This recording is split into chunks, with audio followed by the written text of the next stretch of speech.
길게 될지 짧게 될지는 제가 예상을 할 수가 없는데, 아까 PPT를 잠깐 띄워봤더니 제 얼굴이 안 보이는 것 같아서 제 대단한 PPT가 아니어서 그냥 이 상태로 그냥 운영하도록 하겠습니다.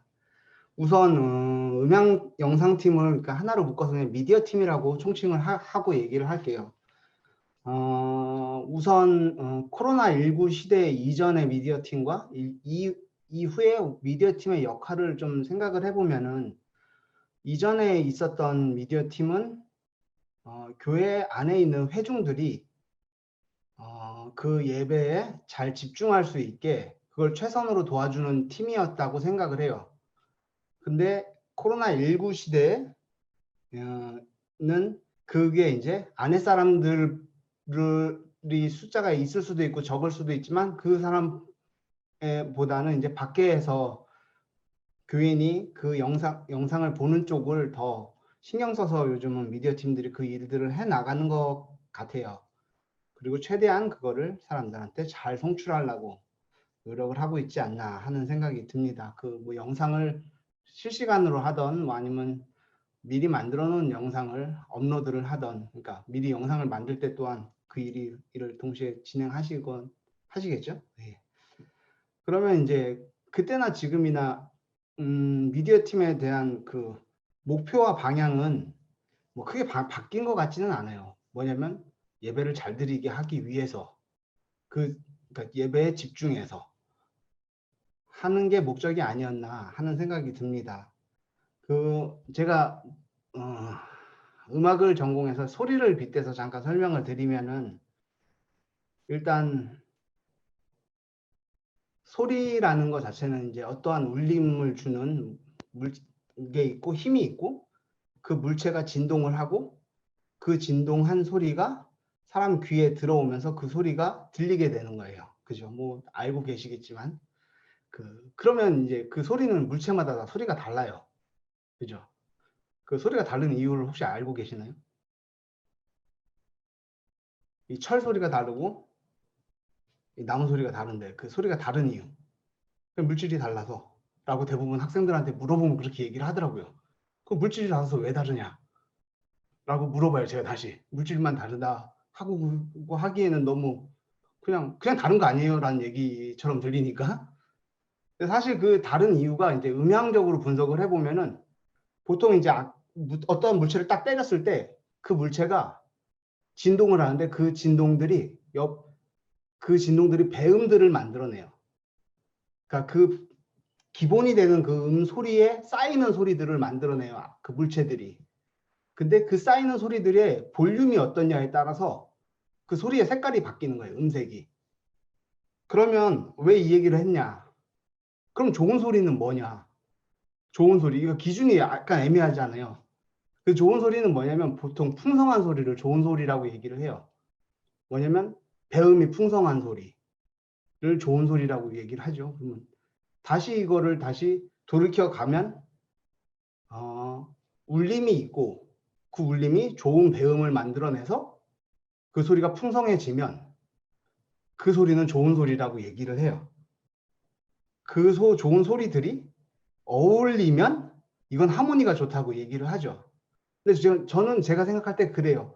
교회에서 미디어 팀의 역할은 사람들이 좋은 울림을 만들어내고, 그 좋은 울림을 만들어낸 사람들이 모여서 좋은 하모니를 만들어낼 수 있게 도와주는 사람들이 아닌가라는 생각을 좀 해봤어요. 이 글을 쓰면서. 물론 소리도 마찬가지지만 영상도 마찬가지일 것 같아요. 사람들에게 그 마음에 좋은 울림이 있고, 그 마음의 울림이 커져서 좋은 배음을 만들어내고, 그 좋은 배음을 만들어내는 그 물체들이 어울려서 좋은 영향력을 끼칠 수 있는 그런 상태를 만들어내는 게 이제 교회가 하는 일이고, 그걸 도와주는 게 이제 미디어 팀의 방향이 되지 않을까라는 생각을 좀 해봤습니다. 그러면은 여기서 코로나19 시대를 지나면서 미디어 팀이 하는 일이 오프라인으로 진행됐던 그 교회랑 비교를 해보면은 어떤 거와 이렇게 이거를 비교할 수 있나를 한번 생각을 해봤어요. 근데 옛날에 중세시대 때 건축을 할 때 그 찬양 소리와 이 예배 미사의 소리를 잘 전달하기 위해서 그 설계를 그렇게 만들고 또 그 재료들 그 안에서 울림이 잘 반사될 수 있는 재료들을 어떻게 선택해야 되는지에 대한 고민을 되게 많이 했었다고 얘기를 하더라고요. 건축에서. 그렇게 따지고 보면 지금 음향에서 하는 뭐 처음에 소리를 얼마를 키우고 그 소리가 얼마나 번지게 하고 이런 걸 이제 디지털로 하긴 하는데 그 음향 건축하고 좀 비슷한 얘기가 아닌가라는 좀 생각을 해봤어요. 그럼 영상은 어떤가라고 생각을 해봤을 때 예배 순서를 이렇게 찍어 들어가는 시퀀스가 그 예배 안에서의 동선하고 좀 비슷하지 않을까. 그 두 개를 합치면 결과적으로는 건축하고 비슷하지 않나라는 생각을 했어요. 건축하고 그 미디어 팀이 지금 하는 일이. 그래서 최대한 그 예배에 설계가 돼 있는 그 예배 안에서 그걸 최대한 온라인으로 밖으로 송출해내는 게 지금의 예배 미디어 팀의 목적이 아닐까 이런 생각을 좀 해봤어요. 그러니까 다시 얘기하면 유튜브라는 땅을 사서 거기다가 건축을 하는 거죠. 미디어 팀이. 그죠? 근데 제가 아까도 이제 신부님들이 얘기해 주신 말씀을 이렇게 들으면서 아유, 겹치는 부분이 좀 있는 것 같다는 생각을 좀 한 게 그럼 이게 교회의 의미와 맞나? 라는 생각을 좀 해봤어요. 뭐냐면 교회가 건물이 아니다라는 얘기는 뭐 엄청 많이 들었으니까 그럼 우리는 건축을 해야 되나라는 생각을 미디어 팀이 그 일에 포커싱이 돼 있어야 되나라는 생각이 조금 의문이 들었던 거예요. 미디어 팀이 그 일을 하는 게.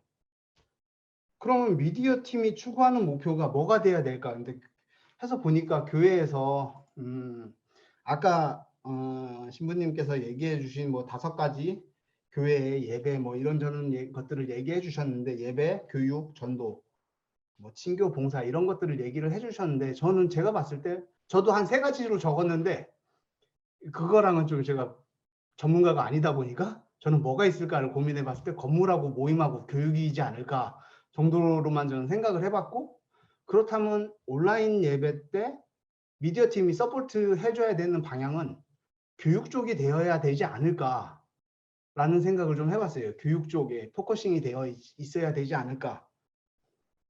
그리고 또 제가 또 교육을 하다 보니까 교육에 대한 관심이 좀 많이 있고 그러면 온라인 예배를 지금의 예배 형태를 송출해 주는 형식은 어떤 교육 형태랑 비슷할까를 생각을 해봤을 때 아, 이거는 강의식 교육하고 비슷하다. 강의식 교육. 근데 제가 강의식 교육을 별로 좋아하진 않는데 이게 왜 그러냐면 강의식 교육은 교육을 받는 사람이 한 20% 정도밖에 그거를 받지 못한다고 그러더라고요. 그 내용을. 그리고 요즘 그래서 다른 대안으로 나온 게 이제 거꾸로 교실 뭐 플립 러닝이라고도 얘기를 하는데 참여형 교육 정도로 생각을 할 수가 있는 거죠. 그러니까 뭐냐면 지체들이 그것을 참여해서 교육을 하는 거예요. 그러니까 그 플립 러닝 같은 형태는 뭐냐면 교수자가 간단한 영상들을 만들어 놓고 그거를 먼저 공부를 한 다음에 사람들이 모여서 그걸 토론을 하면서 그것 안에서 자기네들이 그 신앙적인 부분, 아니, 그러니까 공부하는 것 내용들을 깨우쳐 나가는 거죠. 그러니까 본인이 깨우쳐 나가는 형태가 되는 거죠. 그러면은 우리가 그런 부분들을 활성화할 수 있게 미디어 팀이 도와줘야 되지 않나라는 생각을 해봤어요. 그러니까 미디어 팀은 지금 포커싱 돼 있는 건 안에 거를 그냥 고스란히 밖으로 잘 송출하자. 뭐 이것도 전 중요하다고 생각을 해요. 근데 앞으로 변화되는 형태는 아까 양신부님이 말씀하셨던 것처럼 그런 형태가 되어질 것 같다면 저도 그렇게 예상을 하고 그렇다면은 특정 인원이 미디어 팀을 맡을 게 아니라 미디어 팀을 되게 많이 만드는 거죠. 각 분야별로 짧게 미디어 팀의 리더들을 미디어 팀원으로 만들고 미디어 팀은 그 사람들을 서포트를 해주는 거죠. 그 사람들이 어떠한 컨텐츠를 어떻게 영상 아니면 어떻게 교육을 만들지를 그리고 그 교육에 들어가는 컨텐츠들은 아무래도 이제 사목단들이 그거는 신경을 써줘야 되는 형태가 아닐까.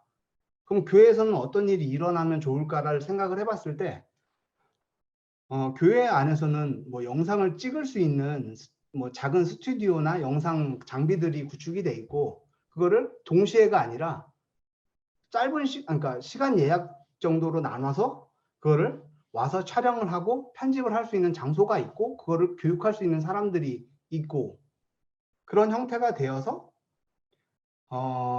아까도 이제 짤방 얘기를 하셨는데 1시간 반이 되는 예배를 안에 있는 실황을 틀어주는 게 아니라 안에 있는 내용에서 담아야 될 부분과 우리가 채워야 될 부분을 같이 만들어 가야 되지 않나. 그거를 미디어 팀이 서포트 해주고 미디어 팀은 그쪽으로 고민을 좀 해봐야 되지 않나라는 생각을 좀 해봤습니다.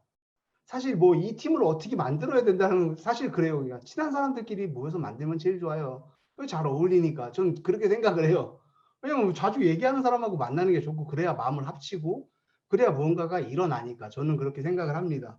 사람이 중요하다기보단 방향을 잘 설정하는 게 중요한 것 같고, 아까 양신구님이 말씀하신 것처럼 교회의 방향이 어떻게 갈 건가, 그리고 그 방향 안에서의 교육이 어떤 형식으로 전환이 되고 그 교육을 최대치를 끌어내기 위해서 미디어 팀은 어떤 거를 서포트해야 되는가를 좀 고민을 해봤습니다. 이게 그냥 제가 생각해봤던 얘기인데, 제가 뭐 신학을 전공한 것도 아니고 교회 형태, 교회의 다른 일들을 다 알고 있는 상황이 아니기 때문에 뭐 그냥 제 아무것도 모르면서 이런 얘기하고 있다라고 얘기할 수도 있는데, 제가 그냥 새로운 교회가 가야 될 대안이 되지 않을까를 좀 생각해 보았습니다. 이 주제를 갖고서 이제 얘기를 하려다 보니 한번 쭉 생각을 해봤습니다. 예.